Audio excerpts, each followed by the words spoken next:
O Odecaçu, você tocou num ponto que me emociona. O Odecaçu na vida da minha mãe, na minha vida, o candomblé e o orixá na nossa vida foi nossos pais, foi nossa família e a nossa estrutura, o nosso chão, né? O nosso tudo.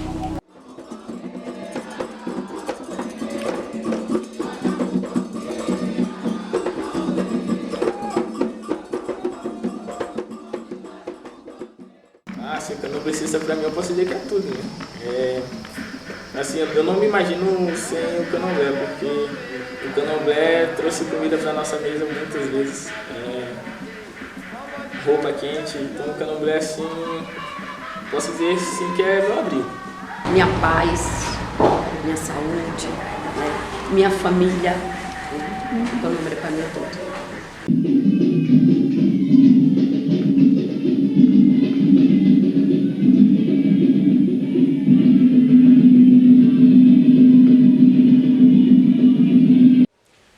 A minha mãe é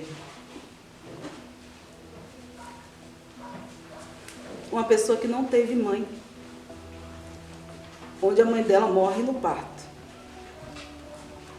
E meu avô, por sua vez, abandona minha mãe como culpa dessa morte.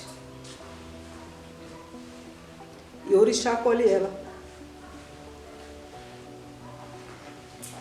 É onde ela começa muito cedo a vida de axé dela. Porque meu avô deu ela de presente dia de Natal para uma madrinha de batismo. Então o axé é quem acolheu a minha mãe. Porque terreiro é local de acolhimento. Então a primeira mãe de santo dela acolhe ela muito cedo. Porém, só após ela começar com a mesa branca é que ela começa o desenvolvimento espiritual dela. Então, meu pai Ogum Punhal, meu pai Ogum de Runda, Tateto Quitembe, Tateto Caçu, foi o pai biológico nosso e a família que minha mãe teve, né? Que logo cedo, como ela começa com comunidade, ela passa a sobreviver disso aí.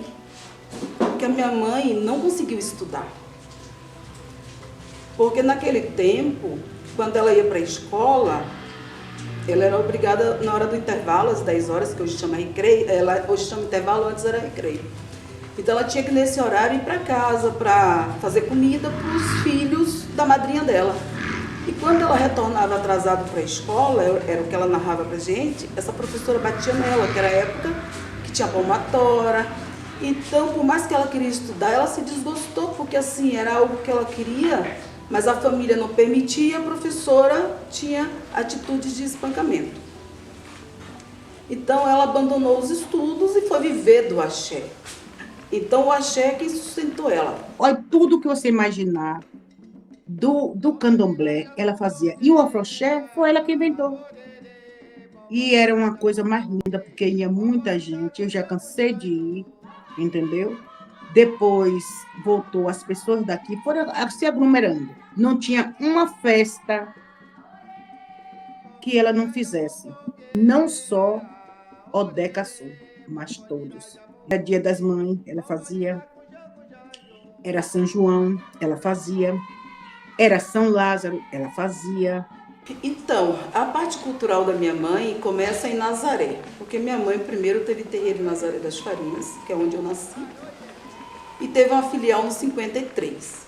E esse candomblé em Nazaré, o que acontece? O candomblé era muito recriminado, então quando minha mãe começou a tocar o candomblé em Nazaré, ela primeiro, quando a polícia chegava, você tinha que esconder a tabaco e tudo, porque não era permitido, né? Então, depois passou a ter direito se tirasse a licença na polícia. Aí tocamos, só licença, vai abrir a licença. E aí tinha aquela rejeição, né? A religião nossa, até hoje é discriminada. E tem aquela resistência, né? Tem aquela tolerância religiosa que a gente está brigando até hoje. para ver a coisa. Melhorou muito, como a capoeira melhorou, né? Mas eu fui o primeiro filho de capoeira da cidade, que tem uma amizade e tive Tereza como mãe, que levei ela para registrar o terreiro pela Federação Baiana, a Federação do Culto Afro Brasileiro. Então minha mãe tirava a licença para ter direito ao toque, né? Então ela passou a ter essa licença. E quando as pessoas começaram a ter o entendimento que a princesa Isabel não libertou os escravos, mas que foi uma lei que proporcionou para obrigar os senhores de engenho a comprar máquinas, e para isso precisava libertar a mão escrava, porque estava cômodo, né? Não havia um investimento. E quando as pessoas do candomblé passou a entender que eles precisavam lutar pela sua liberdade ao culto, eles começaram a levar o culto às ruas. Então daí surge a cultura dentro do candomblé. Então minha mãe, na cidade de Nazaré, é um dos primeiros terreiros a levar o afoxé, que antes eram os filhos do Oxóssi. Então minha mãe começou a levar esse candomblé para a rua, de forma diferente do culto, onde tinha as músicas folclóricas. E minha mãe, dentro desse afoxé que ela puxou em Santo Antônio de Jesus, como ela era esposa do mestre Roque, que era um capoeirista, também em Nazaré, quando chega em Santo Antônio, esse terreiro também tem a capoeira, onde os dois abriram espaço a essa capoeira, porque viram que as crianças iam para a escola e quando retornavam ficavam muito na rua. E esse bairro que minha mãe é a segunda moradora de Santo Antônio de Jesus, ele foi crescendo. E no que ele foi crescendo, começou também a ter muito vandalismo. E eles acharam que a capoeira, junto com a afoxé e samba de roda, era uma forma de ocupar o tempo dessas crianças e adolescentes. E devido assim, esse bairro como foi crescendo, ele tinha umas ruas de pessoas mais carentes ainda que nós, né? E daí ela começa a surgir o sopão também, que daí era o quê? 2 vezes na semana. Que ela fazia esse sopão com doações. Às vezes ela ia para feira e o pessoal no final da tarde, né, colocava nós para a feira, juro que eu ficava com vergonha, eu era adolescente, para ir pedindo aquilo que sobrava na feira e fazer aquele sopão para distribuir por volta de 5 horas da tarde. O pessoal ia com seus tapués, suas panelas e fazia fila e ela fazia essa doação de sopa. Com o passar do tempo, ela dividiu esses dias. A igreja passou a assumir um dia e ela um dia. Só que a igreja assumia, mas ela ia fazer na igreja, porque daí ela ia para a cozinha da igreja ajudar o pessoal a fazer esse sopão também. Ela sempre foi uma mãe, ajudava, gostava de ajudar, conselheira como ninguém. Nunca vi ela aumentar um grito nem uma mão para um filho de santo. Era com aquele jeitinho dela, com aquele carinho. Minha mãe, ela sempre foi muito acolhedora, né? E ela dava atenção a todo mundo, não só os filhos, como os visitantes, como os clientes, né? E sempre chegava uma pessoa, ela estava ali, sempre conversando, acolhendo, né? Ela só foi muito acolhedora. E eu conheci a tia Tereza Santana, do bairro de São Paulo. Mas quando eu conheci ela, eu já sabia a história dela. A história que ela vinha de Nazaré, passou um tempo no 53, veio bairro de São Paulo. Uma pessoa maravilhosa, uma pessoa que todo mundo gostava. Era rígida, era. A colocação dela a disciplina dela era dura, tinha que rezar a cartilha dela mesmo. Entendeu? Mas quando, no momento certo, ela abriu o coração, ela aconselhava, ela chamava a atenção, reclamava que estava errado, como era o caminho. Era muito, né, gratificante isso aí, as pessoas se apegavam. E comigo, uma pessoa maravilhosa, foi uma mãe. Ela era uma pessoa que gostava de tudo certinho, mas ela não era de brigar, ela era de chamar a pessoa e conversar. Briga a gente nunca teve, desarmonia também. Agora eu sou muito de xingar, eu xingava ela E ela se acabava de dar risada. Aí eu dizia, se você, entre eu e ela, sabe? Aí eu dizia, se você ficar me enchendo minha paciência, eu vou bater sua bunda. Aí a gente ficava nessa, entendeu?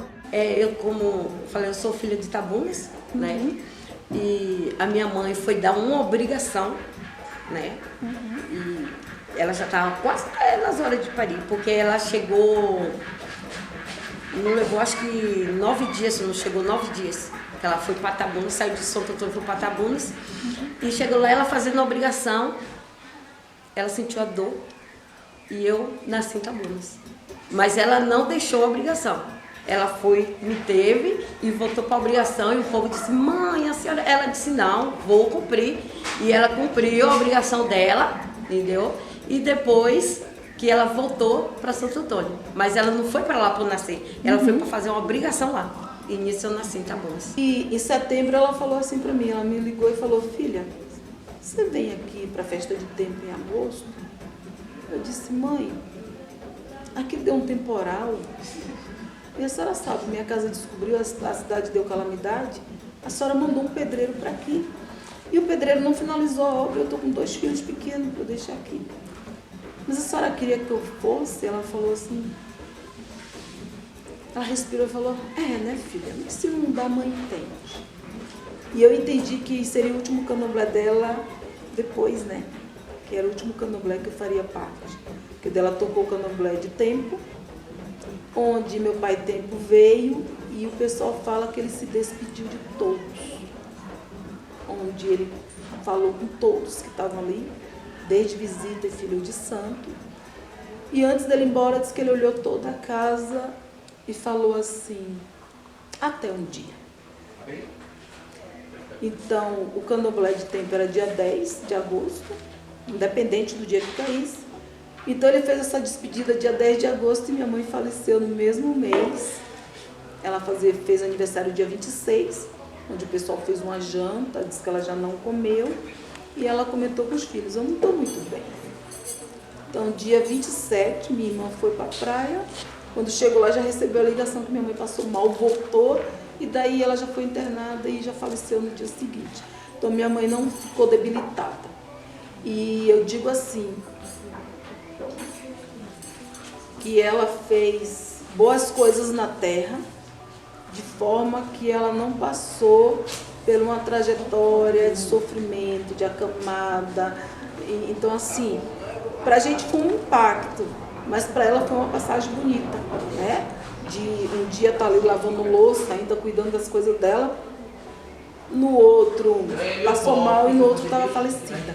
Então, assim, não teve aquele sofrimento. Aí em 2010, a minha avó, Tereza Santana, ela veio falecer. Ela, assim, é uma representação muito forte pra gente, né? Por mais que ela se foi, o legado dela continua, né? Que é aquela coisa passada de pai para filho. Então, por mais que não é da casa, que conhece a história dela, e você chegar e perguntar, vão falar muito bem dela. Porque a minha avó, ela foi uma pessoa que ajudou muita gente, tanto na religião, quanto na saúde, tanto fora da religião em si. Então, a minha avó, ela tem um nome muito importante na Bahia e a gente tenta manter esse legado sempre. Então, acho que até hoje eu nunca vi alguém falar mal dela. Então, a minha avó, assim, ela cuida da gente até hoje. Então, eu imagino em todo lugar que a gente for, a gente vai defender o nome dela e também acredito muito quem conheceu ela também. Acho que ninguém vai deixar o nome dela ser esquecido tão cedo, né? Então, portanto, já faz o que? 16 anos. Então, 16 anos que ela é lembrada. Foi boa filha, foi boa mãe e boas irmãs. Deixou um legado, né? Ela deixou filhos de santo feito, deixou filhos de santo lá em Santo Antônio de Jesus e muitos. E o legado dela, assim, aos troncos e barrancos, ela venceu, porque não foi fácil, mas ela venceu. Filha do caçador, né? Mas quando eu estou doente, quando menos espera, ela está sentada junto da cama. Quando é assim, ela está me dando um chá. Beba, diga assim, eu não vou beber, esse chá é muito ruim. Ela beba com a sua cara. O jeito que eu tive e a aproximação que eu tive com ela, na minha casa, que era a minha casa do orixá, eu não tive. Você entende? Ela representa amor, paz, carinho, amizade. Ela representa tudo que você pensar de bom.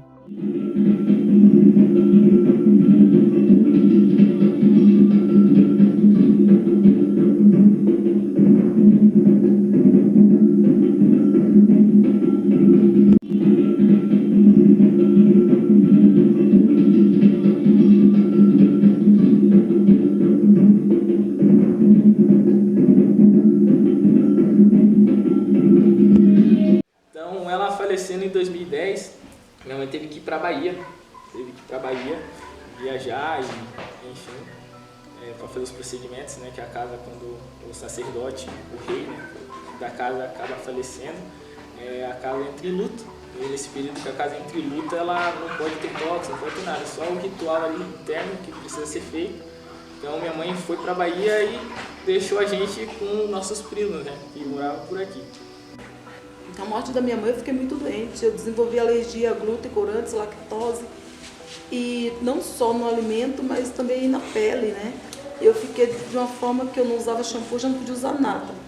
Mas eu ia e a medicina não encontrava o que eu tinha, até que o médico falou que tudo levava que eu tinha uma depressão aguda. E o jogo de búzios já falava que eu iria morrer. Então, quando foi o axixê da minha mãe, em agosto de 2017, se não me falha a memória, é isso. Aí o Zogec, quem fez os procedimentos, que são um pessoal que lida só com atos, ritos de mortes fúnebres, né? Aí eles falaram, o que você quer que eu fale para o ancestral? Porque assim, é um culto que a gente tem direito a falas e respostas. E eu falei, eu não tenho nada a pedir, eu só tenho a ouvir, né? Só tenho a ouvir, eu estou muito doente, e assim, o que eles tiverem para mim, eu vou acatar. Aí no segundo dia de axixê, teve o segundo dia, e no dia seguinte, que seria o terceiro, à tarde, o Zogé falou assim, eu preciso conversar só com os filhos. E ele falou assim, olha, o ancestral mandou um recado para vocês que eles querem ir embora para o Paraná. Naquele momento eu entrei em choque, né? Eu parei em choque. Minha irmã mais velha chorava e dizia assim, se eu pudesse pedir hoje, eu só queria que minha irmã não estivesse passando por tudo isso. E a minha irmã mais velha, mais nova, falou assim, eu não quero ir embora para o Paraná. E ele respondeu assim, olha, é uma decisão do ancestral e todos que ele quiser que esteja junto, vai junto com ele. Os escolhidos vão mais cedo ou mais tarde. Então, só que naquela altura, eu ir embora, o terreiro lá, o espaço é grande, é uma chácara dentro da cidade. Então, o meu terreiro, ele poderia encaixar, mas o de lá não encaixava dentro do meu terreiro, né? A proporção era maior. Afinal, era uma casa de muitos anos. Então, ele tinha muitas coisas para eu acomodar. Então eu retornei para casa, eu já tinha esse espaço aqui, mas não construído, e começou minha lida a construir, mas sempre muito doente, meus filhos fazendo mutirão, a gente todos os domingos incansavelmente, carregando terra de balde, de tudo, e foi uma construção assim, que daí o que acontece? Pediu para vir, mas eu ainda estava naquela ideia fixa que eu precisava resolver isso, porque eu tinha meus dias contados, meu tempo contado, porque o jogo já falava que eu iria falecer. Então, 2017, 2018, 2017, começamos a construção. Aí, 2019, eu estava em situação pior. Eu só conseguia me alimentar de água de coco, farinha e carne, só de sal e água sem sal. Minha alergia minha saúde só estava pior. Daí naquela situação que eu estava pior, cheguei a ser internada com suspeita de H1N1 e tudo mais, enfim. Falei, eu vou buscar esse terreiro sem terminar isso aqui mesmo. Porque eu vou juntar, porque eu preciso resolver isso antes que eu morra, né? Porque eu precisava que minha família tivesse facilidade de resolver o procedimento. Fiquei 6 meses na Bahia. É isso aí, eu fiquei 6 meses na Bahia, levantando o terreiro, e lá eu tive a oportunidade de chorar, de ter lembranças boas, lembranças ruins, né? Que a vida não é feita só de bondades.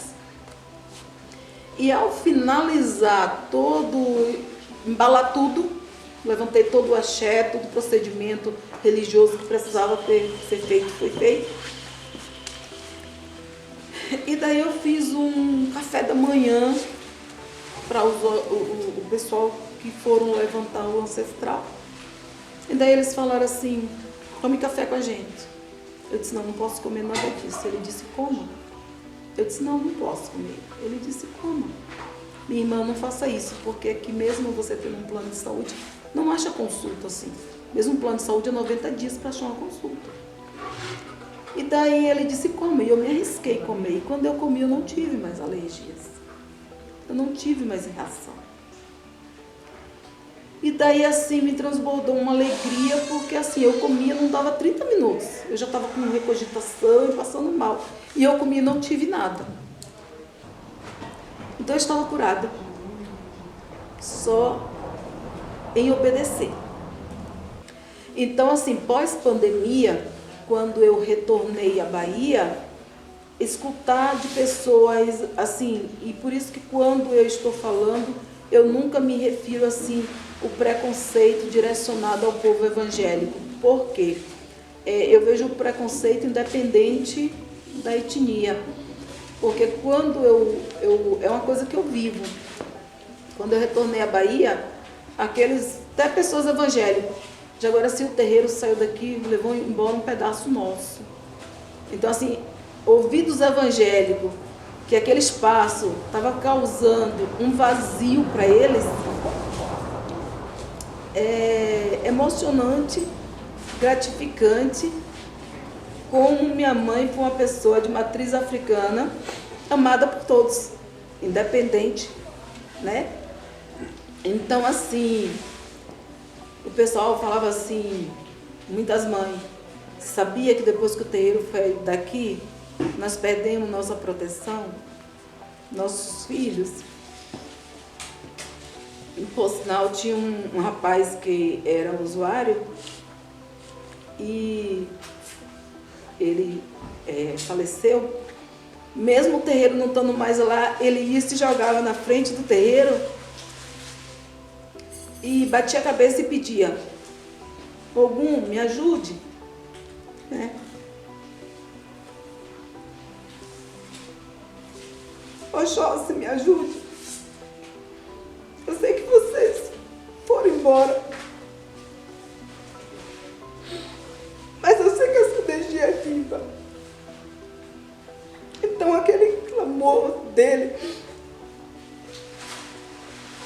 para ter força para sair das drogas, muitas vezes meu sobrinho que morava em frente mandava a filmagem pra gente, entre outros, né, que ao perder aquele ponto de acolhimento, eles iam até a porta e ainda vão até hoje e pede, né, a fé deles assim é grande que eles ainda vão, independente assim. Então assim, eu até cheguei a me sentir assim, cobrada de uma certa forma. Você levou de agora assim um pedaço de nós. Porém, essa decisão eu não tomei assim, por conta, né? Foi uma solicitação da ancestralidade de vir embora. Então, olhar para trás e ver esse legado da minha mãe, onde eu cumpro uma missão, eu sinto por eles, mas eu também estou seguindo uma obediência, né, do que eles solicitaram. E sou muito feliz que dinheiro nós não tínhamos, né? E são pessoas trabalhadoras buscando nossos sonhos. Mas em relação a plantar benfeitorias, minha mãe foi muito rica nisso. Muito, muito, muito.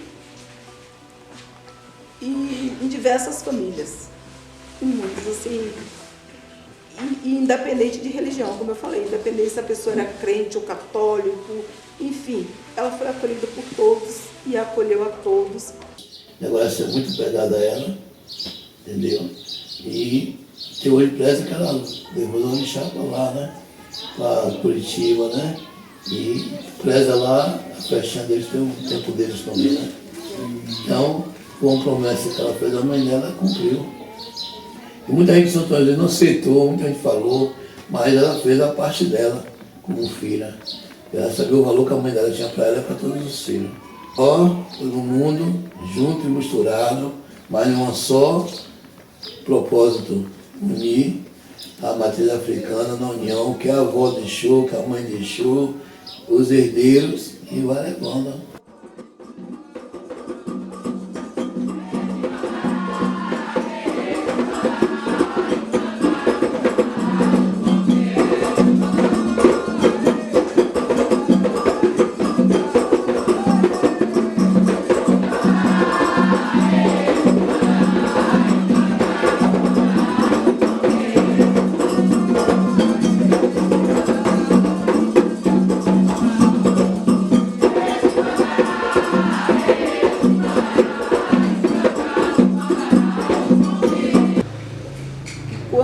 Eu fui escolhida para o axé, eu falei para minha mãe, mãe, eu vou assumir o axé, mas eu não vou assumir a parte cultural.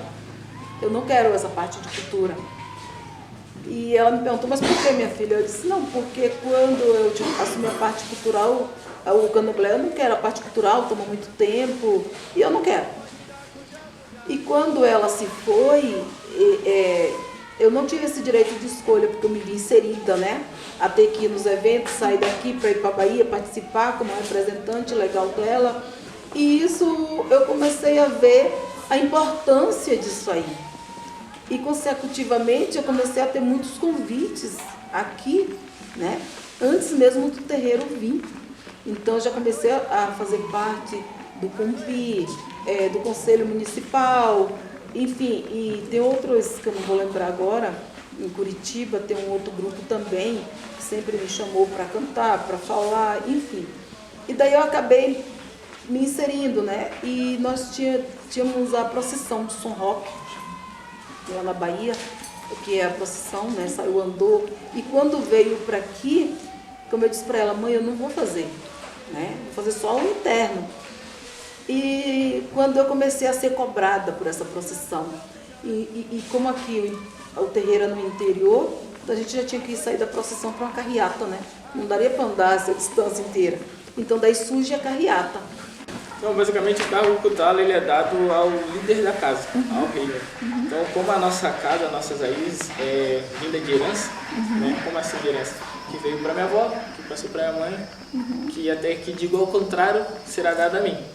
Então, só existe esse cargo Kutala a partir do momento que o líder da casa tomba, né? Então, eu assumiria esse cargo só depois que o trono fosse passado a mim. Então, a partir do momento que já tem alguém ocupando esse trono, eu não sou considerado um Kutala. Então, o meu cargo dentro da religião agora, quando eu iniciei, você passa um período durante 7 anos, né? E a gente pode dizer que é um período de aprendizado. Né? Então, a pessoa que é muzenza, o que é muzenza? Muzenza e Yaô, né? O significado de ser estranho. Como é ser estranho? Porque não tem identidade, né? Então ela passa esse período aí durante 7 anos aprendendo sobre a religião, para quando ela tomar o cargo dela, né, seja um DK ou um cargo, ela passa a ser um filho para ser um pai. Então a gente costuma dizer assim que o muzenza ele senta para aprender, para depois ele voltar a ensinar, né?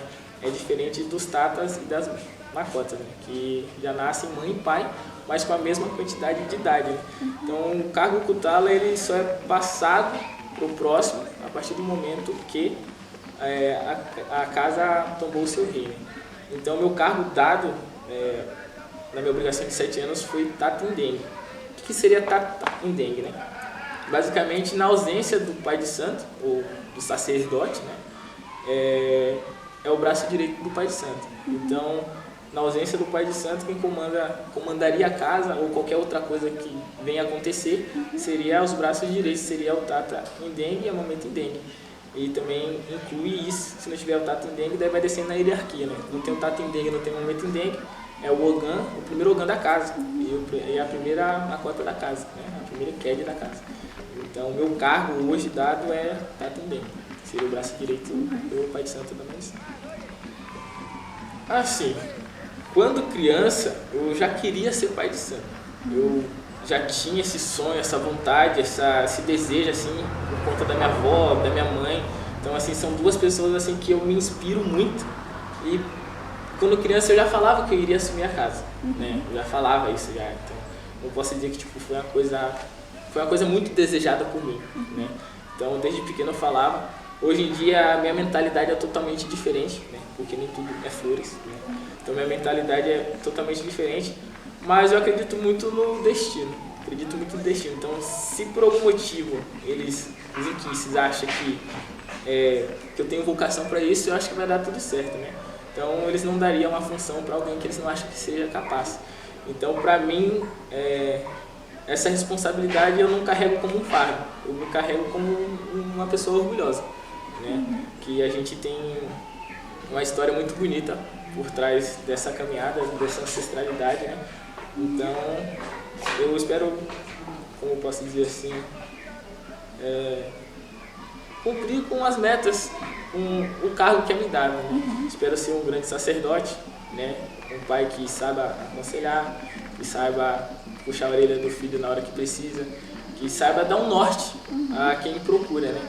Até portanto, as pessoas que me cercam, de certa forma, não que seja só por isso, mas às vezes, ironicamente, acaba indo para a religião. Tanto uma conversa aleatória entre amigos vai para a religião. Então, eu imagino que as pessoas veem em mim ali um ser de luz, vamos dizer assim. Então, elas levam minha palavra como um conselho.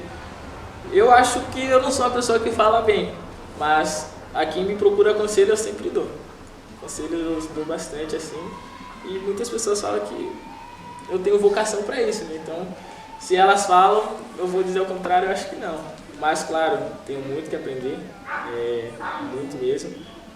Até, portanto, eu falo que essa minha vocação de pai de santo surgiu devido à falta de alguns postos na casa, né?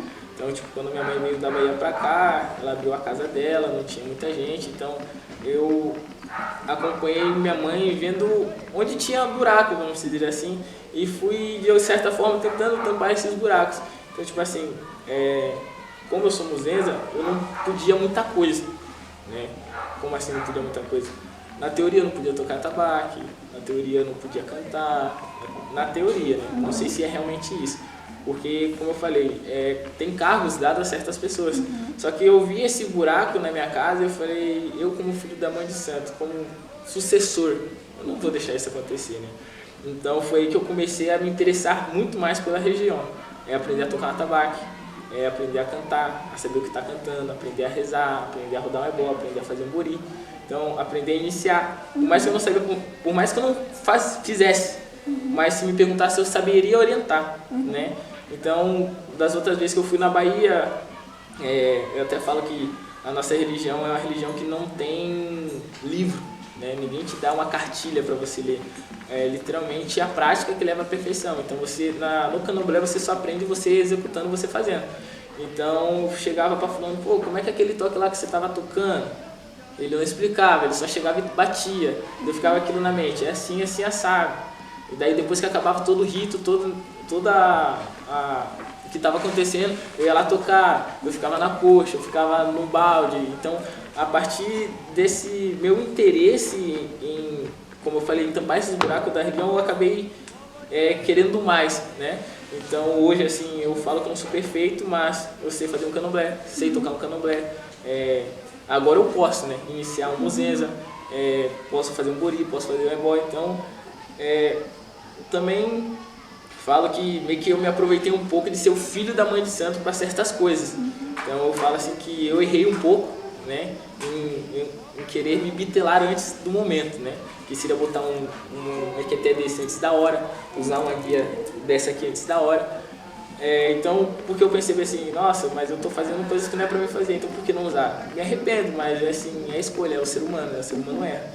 Então eu achei que só porque eu tava aprendendo demais, eu poderia me bitelar além do que foi me dado, e não. Né? Pra mim, ser o futuro assim, da minha casa, assim, eu sinto muito orgulhoso.